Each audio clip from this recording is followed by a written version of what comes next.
fans and YouTubers. It's that VA Dallas Cowboy fan coming back at you. Thank you for liking, sharing, subscribing, and commenting down below. I make these videos for me and you, and a little therapeutic.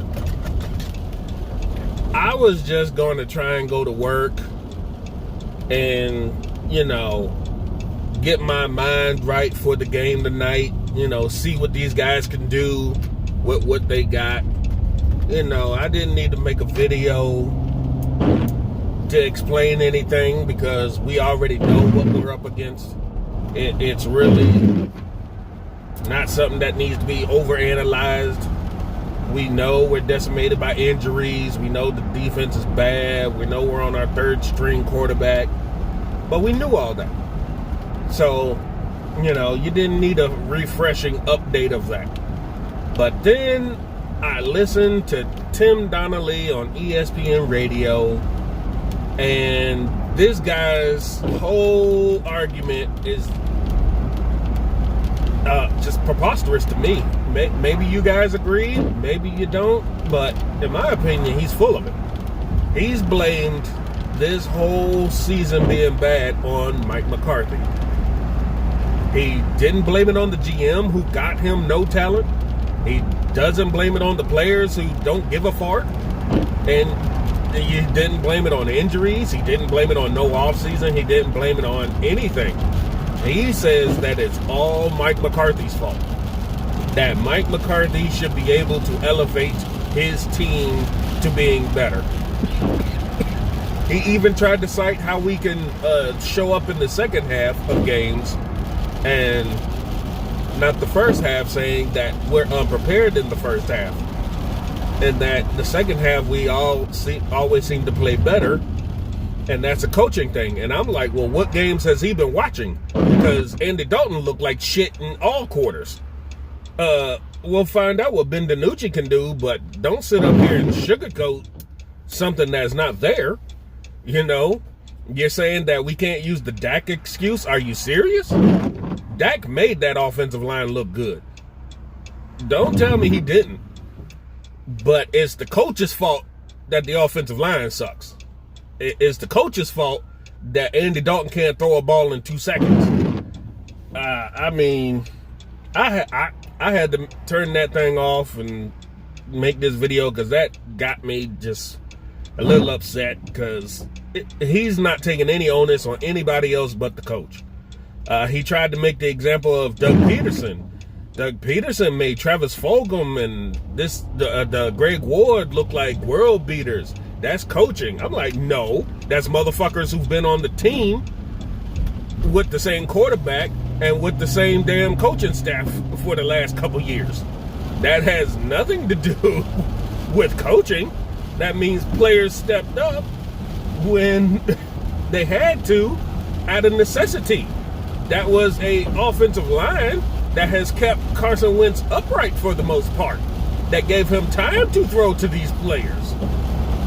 But that is a GM who actually got players that actually look like they care. But you say none of that matters for our team. No.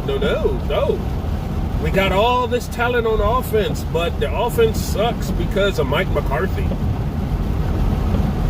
We got supposedly on paper all these great pieces on defense, but the defense sucks because of Mike McCarthy. Really? What games has this guy been watching? All this is on Mike McCarthy? I don't think you need a radio show if you're that blind. Because he's claiming that Jerry Jones hired this guy because he's supposed to be able to take his team and elevate the team through any adversity to make them better. Are you serious? When I have half of a team that's even playing, and the half that plays sucks worse than anything, or they don't even care, but as a coach, you're supposed to make that work? Are you serious, dude? Get out of here with that mess. That's straight bull, man. Look at Bill Belichick. Are the Patriots better?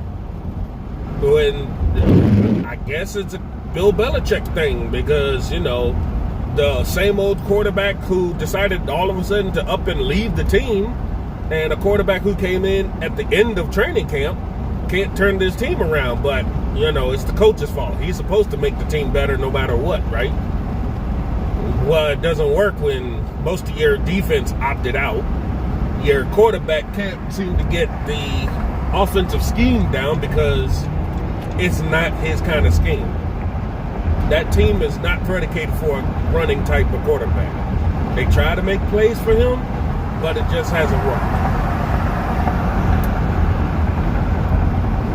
And he had no offseason to get that kind of help. You really were about to go into the season with Jarrett Stidham and Brian Hoyer as your quarterbacks. That's what the GM gave you. But it's Belichick's fault. Even though for years this guy had a succession plan in Garoppolo and Brissett that got kicked to the curb because his quarterback didn't want competition. So that's a coaching problem? Really?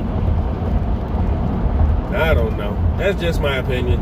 Anyway, the guy got me riled up on my way to work because that's bullshit. I can't blame Mike McCarthy and his staff for being dealt with this bull like they have been. You signed great players on paper. That's great on paper. Hell, the Redskins think they're going to win the Super Bowl every year in the offseason because on paper they look way better.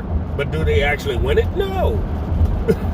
And then when you don't even have an offseason, you might as well throw anything you had out the window because these guys aren't going to get it. These guys aren't going to have the time to buy into it.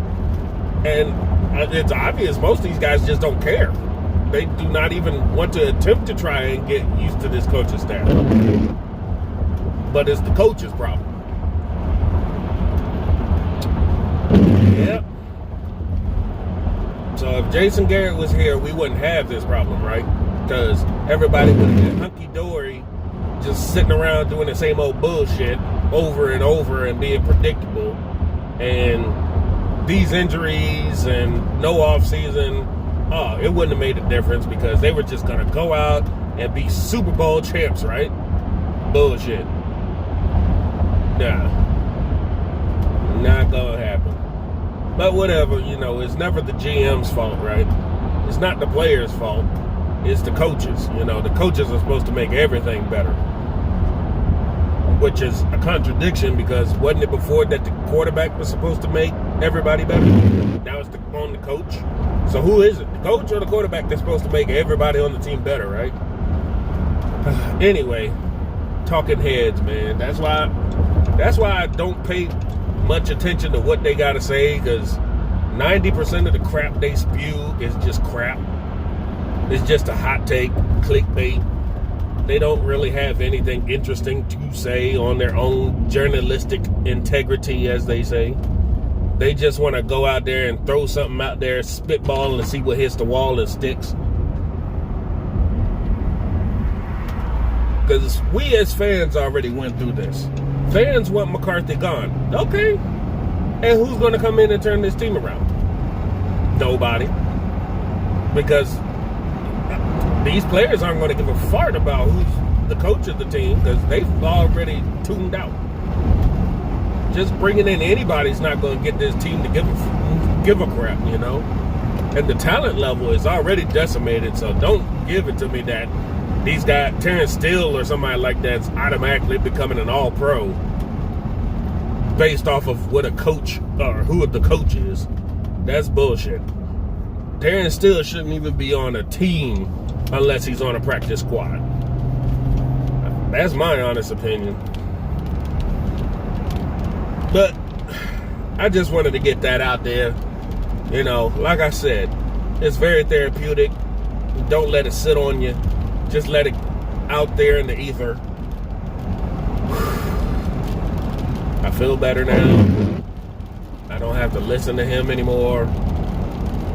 Go to work with a happier tone than an upset tone. I hope you guys have a good Sunday. I hope you guys enjoy the games.